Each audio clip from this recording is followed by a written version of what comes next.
Morning. This is the life of owning an epileptic dog. A bit late this morning, Sunday morning.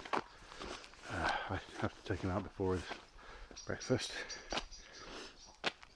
It's 21 minutes to 8, which is about half an hour later than normal. But hopefully shouldn't make a difference. He's already had a poop. There he is. You can't see him.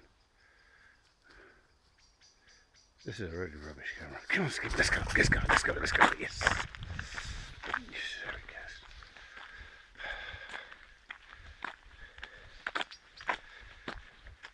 goes. So, yeah.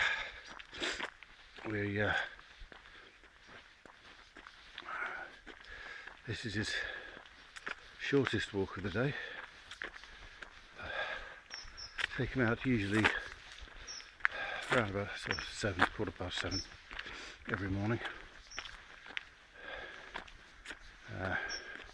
Would have been very little point in trying to make a video at that time because it's still dark and we get dive bombed by bats.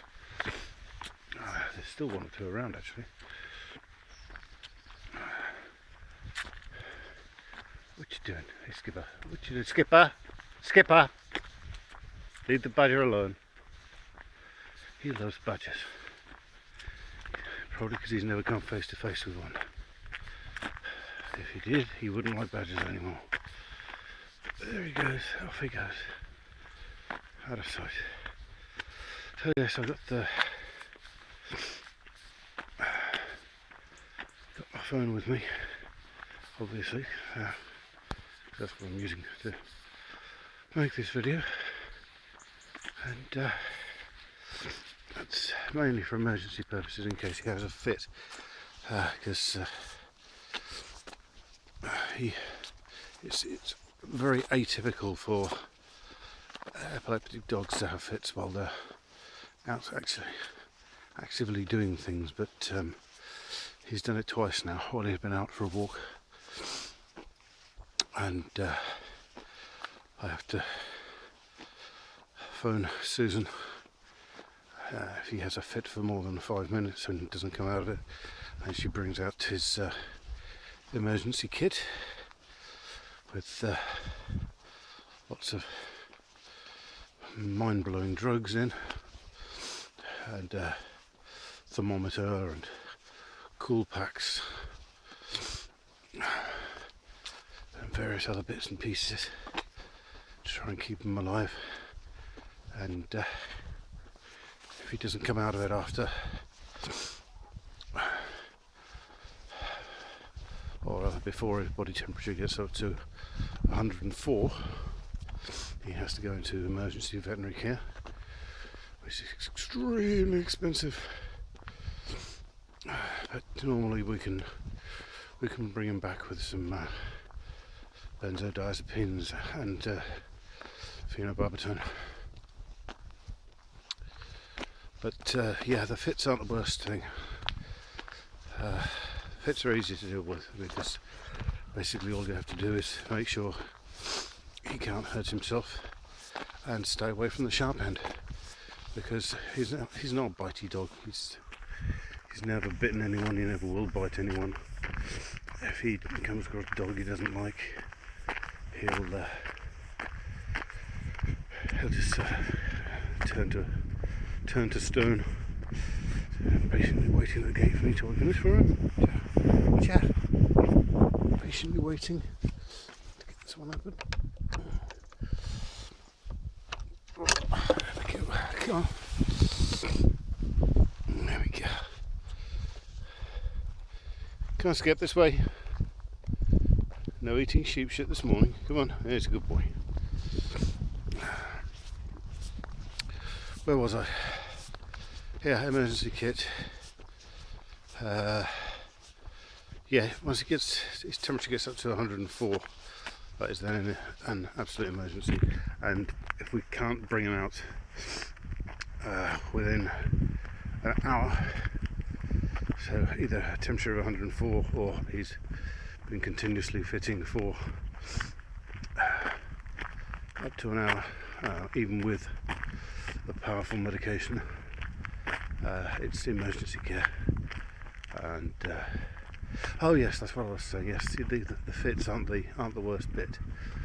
The worst bit is if he has a particularly bad fit. Even if it's just a single one, if it's a bad one, he when he comes around, he has total amnesia. He doesn't know who he is. He doesn't know who I am. He doesn't know where he is.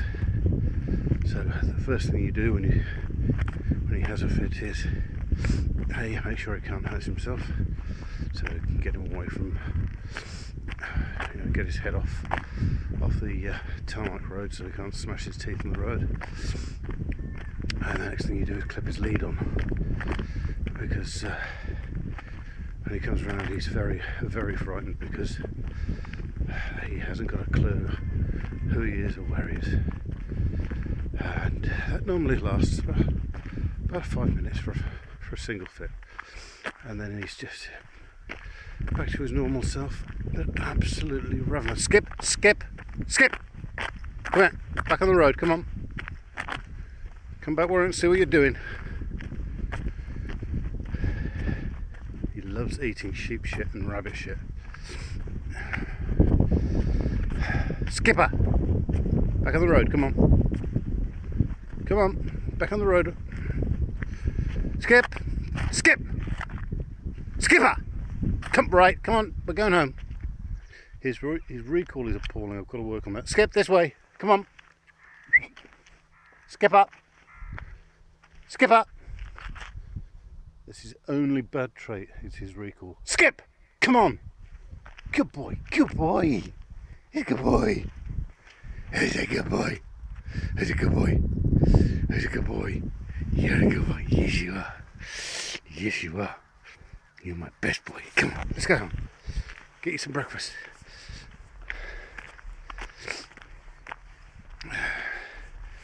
So, we'll have him home by 8 o'clock. 8 o'clock is the time he has his first load of drugs. So he's on 2, I think they're neuroinhibitors. I think they're probably all neuroinhibitors actually, because it's all epilepsy medication. And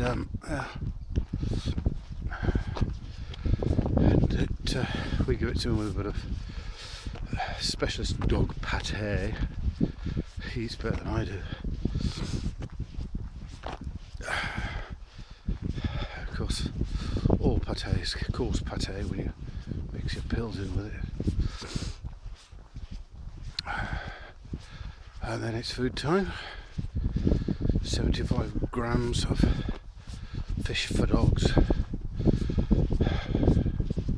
salmon and potato weight control, kibble, because he's still way too fat. We've had him since August, and it's really, really difficult getting the weight off him, because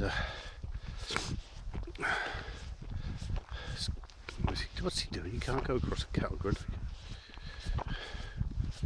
Yeah, he's still way too heavy, which is not good for him, because he shouldn't be that fat. He's about he must be about 26 kilos now. He came to us at 28. He's now 26. I think I haven't weighed him this month. I'll weigh him before Christmas. And yes, the weight is slowly coming off. We can't put him on a crash diet. Not that I'd want to anyway. But yeah, he's got to lose weight. Come on, because the drugs that he's on are all related to his body weight. And if we can reduce his body weight, we can reduce his drug load. And if we can reduce his drug load, he'll become more like a normal border collie. Oh, and another dump. Well done. Well, we'll just have a look at the countryside, shall we? Look at this. What a beautiful place to live. Absolutely gorgeous. Absolutely gorgeous. Okay, Right. Now I've got to pick up the poop.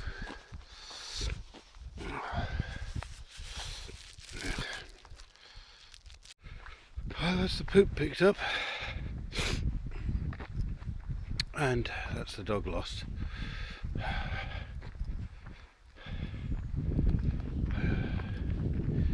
He's not going anywhere. He just runs off ahead.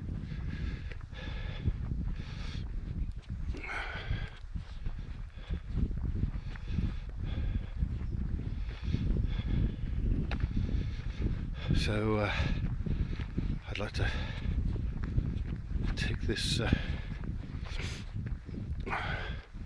moment of dog freedom. Oh, here he is, look. I'd like to take this moment to thank all his wonderful, wonderful patrons who contributed so much to his veterinary care. Anyone who owns a dog with health problems knows how much an overnight stay at the vet costs.